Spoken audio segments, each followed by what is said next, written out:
ಸಿಲ್ಕಿಯಾಗಿ ಸಾಫ್ಟಾಗಿ ಬಾಯಲ್ಲಿಟ್ಟರೆ ಕರಗಿ ಹೋಗುವಂಥ ಪರೋಟವನ್ನು ಮಾಡೋಣ. ನೀವು ಅಂದ್ಕೊಂಡಿರ್ತೀರ ಬೀಟ್ರೋಟ್ ಜ್ಯೂಸನ್ನು ಗೋಧಿ ಹಿಟ್ಟಿಗೆ ಕಲಸೋದು ಮಾಡೋದು ಅಷ್ಟೇ ಅಂತ. ಆದರೆ ತುಂಬಾ ಸಾಫ್ಟಾಗಿ ಬಾಯಲ್ಲಿಟ್ಟರೆ ಕರಗಿ ಹೋಗ್ತಾ ಇರಬೇಕು. ಮಸಾಲ ಕೂಡ ಬಾಯೆಲ್ಲ ಹರಡ್ಕೊಳ್ತಾ ಇರಬೇಕು. ತುಂಬ ರುಚಿಯಾಗಿ ಬರಬೇಕು ಅಂದರೆ ಕೆಲವೊಂದು ಮೆಥಡ್ಗಳನ್ನು ಫಾಲೋ ಮಾಡಬೇಕಾಗುತ್ತೆ. ಅದನ್ನು ಯಾವ ಥರ ಮಾಡೋದು ಅಂತ ನಾನು ಇವತ್ತು ಹೇಳ್ಕೊಡ್ತಾ ಇದ್ದೀನಿ. ನೋಡಿ ಎಷ್ಟು ಚೆನ್ನಾಗಿ ಬರ್ತಾ ಇದೆ ಅಲ್ವಾ. ಬನ್ನಿ ಇದನ್ನ ಯಾವ ಥರ ಮಾಡೋದಂತ ಇವಾಗ ನೋಡೋಣ. 2 ಬೀಟ್ರೋಟನ್ನು ತೊಗೊಳ್ತಾ ಇದ್ದೀನಿ. ಬೀಟ್ರೋಟನ್ನು ತೊಳೆದು ಅದರ ಸಿಪ್ಪೆಯನ್ನು ತಗೊಳ್ಳಿ.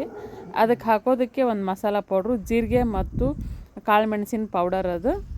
ಇವಾಗ ಬೀಟ್ರೋಟಿನ ಸಿಪ್ಪೆಯನ್ನು ತೆಗೆದು ಸಣ್ಣದಾಗಿ ಕಟ್ ಮಾಡಿದ್ದೀನಿ. ಸ್ವಲ್ಪ ಕೊತ್ತಂಬರಿ ಕೂಡ ಸೇರಿಸ್ತಾ ಇದ್ದೀನಿ ಅದಕ್ಕೆ. ಅದನ್ನು ಸ್ವಲ್ಪ ನೀರು ಹಾಕಿ ಫೈನಾಗಿ ರುಬ್ಕೋಬೇಕಾಗುತ್ತೆ. ನೀವು ತುಂಬಾ ಫೈನಾಗಿ ರುಬ್ಕೊಳ್ಳಿ. ಅದು ಮತ್ತು ಪೀಸ್ ಥರ ಉಳಿದ್ರೆ ಚಪಾತಿ ನಾವು ಅಂದ್ಕೊಂಡ ಥರ ಬರಲ್ಲ. ತುಂಬ ಸ್ಮೂತಾಗಿ ಚಪಾತಿಗಳು ಬರಬೇಕು ಅಂದರೆ ಈ ಥರ ನಾನು ಸೋದಿಸ್ಕೊಳ್ತಾ ಇದ್ದೀನಿ ನೋಡಿ. ಆ ಥರ ಸೋದಿಸ್ಕೊಂಬಿಡಿ, ಅಂದರೆ ಯಾವುದೇ ರೀತಿ ಪ್ರಾಬ್ಲಮ್ ಇರಲ್ಲ. ತುಂಬ ಸಾಫ್ಟಾಗಿ ಬರುತ್ತೆ ಅದು. ಇದೇ ಥರನೇ ನಿಮ್ಗೆ ಇಷ್ಟವಾದ ತರಕಾರಿಗಳಿಂದ ಮಾಡ್ಕೊಳ್ಳಿ. ಇದೇ ವಿಧಾನದಲ್ಲಿ ಮಾಡ್ಕೊಳ್ಳಿ, ಅಂದರೆ ತುಂಬ ಸ್ಮೂತಾಗಿ ಬರ್ತವೆ. ಕ್ಯಾರೆಟಿಂದ ಮಾಡ್ಕೊಳ್ಳಿ, ಪಾಲಕ್ಕಿಂದ, ಎಲ್ಲ ತರಕಾರಿಗಳಿಂದನೂ ಇದೇ ಥರ ಮಾಡ್ಕೊಳ್ಳಿ. ಕುದಿಸಿಬಿಟ್ಟು ಹಾಕ್ತಾರೆ ಕೆಲವೊಬ್ಬರು ಈ ತರಕಾರಿಯನ್ನು. ನಾನು ಹಾಗೇ ಹಸಿದನ್ನೇ ಹಾಕ್ತಾಯಿದ್ದೀನಿ ನೋಡಿ. ಇಷ್ಟೊಂದಾಗಿತ್ತು ಅದು. ಇವಾಗ ಗೋಧಿ ಹಿಟ್ಟು ತೊಗೊಳ್ತಾ ಇದ್ದೀನಿ ನಾನು. ಜರಡಿ ಮಾಡಿದಂಥ ಗೋಧಿ ಹಿಟ್ಟಿಗೆ ಸ್ವಲ್ಪ ಉಪ್ಪನ್ನು ಸೇರಿಸ್ತಾ ಇದ್ದೀನಿ. ಚೂರು ಎಣ್ಣೆಯನ್ನು ಕೂಡ ಹಾಕ್ಕೊಳ್ಳಿ ನೀವು. ಇವಾಗ ಜೀರಾ ಮತ್ತು ಕರೆಕಾಳಿನ ಪೌಡ್ರ್ ಏನಿತ್ತಲ್ಲ, ಕಾಳು ಮೆಣಸಿನ ಪೌಡರ್ ಕೂಡ ಸೇರಿಸ್ತಾ ಇದ್ದೀನಿ. ಡ್ರೈ ಇರುವಾಗಲೇ ಒಂದು ಸಲ ಈ ಥರ ಮಿಕ್ಸ್ ಕೊಟ್ಕೊಳ್ಳಿ. ಆ ನಂತರ ಆ ಒಂದು ಪೇಸ್ಟನ್ನು ಹಾಕ್ಕೊಳ್ಳಿ, ಬೀಟ್ರೋಟ್ ಪೇಸ್ಟನ್ನು. ಎಟ್ ಎ ಟೈಮ್ ಹಾಕಿಬಿಡಿ. ಆ ಹಿಟ್ಟು ಎಷ್ಟು ಹಿಡಿಸುತ್ತೋ ನೋಡಿಕೊಂಡು ಹಾಕ್ಕೊಳ್ಳಿ. ಎಕ್ಸ್ಟ್ರಾ ನೀರು ಹಾಕುವಂಥ ಅವಶ್ಯಕತೆಯೇ ಇಲ್ಲ. ಚೆನ್ನಾಗಿ ನಾದ್ಕೊಳ್ಳಿ. ಈಗ ಮಕ್ಕಳು ಏನಾದರೂ ನಾವು ಪಲ್ಯ ಮಾಡಿಕೊಟ್ರೆ ತಿನ್ನೋದೇ ಇಲ್ಲ, ಹಾಗೆ ಕೊಟ್ಟರು ಕೂಡ ತಿನ್ನಲ್ಲ. ಈ ಥರ ಮಾಡಿಕೊಡಿ. ಸ್ವಲ್ಪ ಕಲರ್ಫುಲ್ಲಾಗಿ ತುಂಬ ಚೆನ್ನಾಗಿ ಕಾಣಿಸ್ತಲ್ಲ, ತಿಂತಾರೆ. ಹೆಲ್ತಿ ಆದಂಥ ಫುಡ್ ಕೂಡ ಇದಾಗಿರುತ್ತೆ. ಸ್ವಲ್ಪ ತುಪ್ಪ ಸವರಿ ಬಾಕ್ಸ್ಗೆ ಇಟ್ಕೊಡ್ಬೋದು, ಒಂದು ಪಿಕಲ್ ಇಟ್ಬಿಟ್ಟು. ಯಾವ ರೀತಿನಾದರೂ ಮಕ್ಕಳಿಗೆ ಕೊಟ್ಟು ತಿನ್ನಿಸ್ಬೋದು ನಾವು. ಈ ಥರ ಒಂದು ಐಡಿಯಾಗಳನ್ನು ಮಾಡಬೇಕಾಗತ್ತೆ ನಾವು. ನೋಡಿ ಎಷ್ಟು ಕಲರ್ ಹಾಕಿದ್ವಿ ಅನ್ನೋ ಥರ ಕಾಣಿಸ್ತಾ ಇದೆಯಲ್ಲ. ಸ್ವಲ್ಪ ಜ್ಯೂಸ್ ಉಳಿದ್ರೆ ಅದಕ್ಕೆ ಸ್ವಲ್ಪ ಉಪ್ಪು ಹಾಕ್ಕೊಂಡು ಕುಡಿದ್ಬಿಡಿ, ಅಥವಾ ಯಾವುದಾದ್ರೂ ಸಾಂಬಾರಿಗೆ ಯೂಸ್ ಮಾಡ್ಕೊಳ್ಳಿ. ಇವಾಗ ಇದು ನೆನಿತಾ ಇರಲಿ, ಸ್ವಲ್ಪ ಒಂದು 5 ನಿಮಿಷ ನೆನೆದ್ರೆ ಸಾಕಷ್ಟೇ. ಇವಾಗ ಲಟ್ಟಿಸ್ಕೊಳ್ಳೋಣ. ಇನ್ನೊಂದು ಸಲ ಚೆನ್ನಾಗಿ ನಾದ್ಕೊಳ್ಳಿ. ಇಷ್ಟೇ ಸ್ಮೂತಾಗಿರಲಿ, ಗಟ್ಟಿ ಥರ ಬೇಡ ಇದು.